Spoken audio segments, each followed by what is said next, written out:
shpejt këtë çështje, nuk kuptohet, po kështu edhe njoftimi që duhej bërë, apo jo?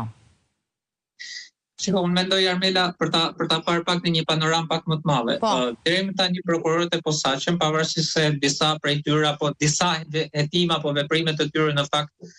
meritojnë të inkurajohen, deri më tani prokurorët e posaçëm, prokurorët e SPAK-ut nuk kanë arritur dot te kryeministri Rama, edhe kur faktet kanë qenë gati flagrante, kanë qenë të qarta, pra kanë arritur deri në nivelin e kryetarit Bashkisë Tiranë, kanë arritur deri në nivelin e zëvendës kryeministrit. Ka qenë rasti për shembull që publikoi zoti Bardhi që lidhej me vllain e kryeministrit në atë kohë, që është bërë ajo deklarata komplet kontradiktore për shembull.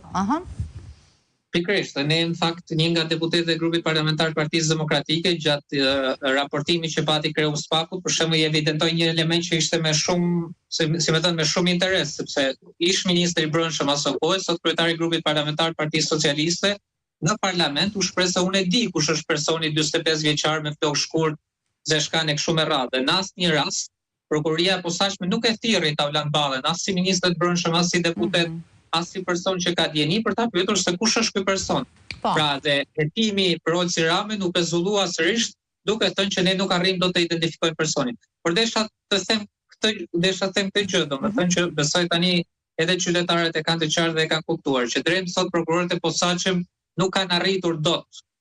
të hetojnë Edi Ramën, të thrasin Edi Ramën, të marrin në pyetje dhe si më thënë të kuptojnë rolin dhe përgjegjësinë që ai ka pasur në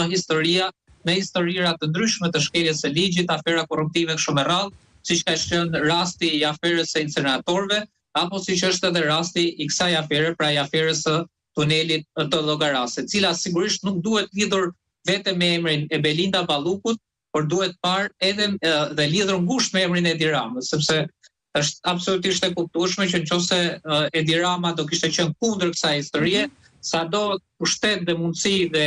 gjithë, si më thënë, dardat që mund të hante pas kurrezi Belinda Balluku nuk do mundet t'i hante, po thua, për të përdorur metaforën e tyre. Shiko, në dosje ka një element shumë të rëndësishëm. Në dosje flitet në komunikimin që kompania turke ka pasur me Belinda Ballukun, pra ka një mesazh aty, dhe kompania turke, kompania Intekari, thotë që ne do sjellim edhe një kompani tjetër, kompaninë ASL, e cila është një kompani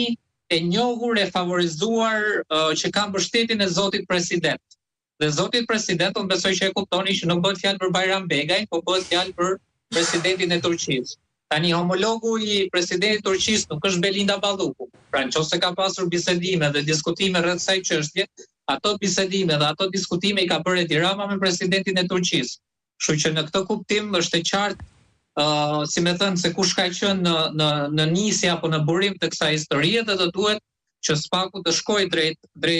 drejt asaj pike nëse do të kryejë një hetim të plotë dhe të gjithanshëm, sepse deri në këtë moment, për sa kohë që nuk hetohet roli, përgjegjësia, veprimet dhe mosveprimet e Edi Ramës, kemi të bëjmë me një hetim realisht të cunguar. Aq më tepër është akoma dhe me cunguar deri në moment që nuk do zbulohet se ku kanë përfunduar 50 milion euro të kësaj afere korruptive. Po, e qartë. Marash, në fakt janë dy element këtu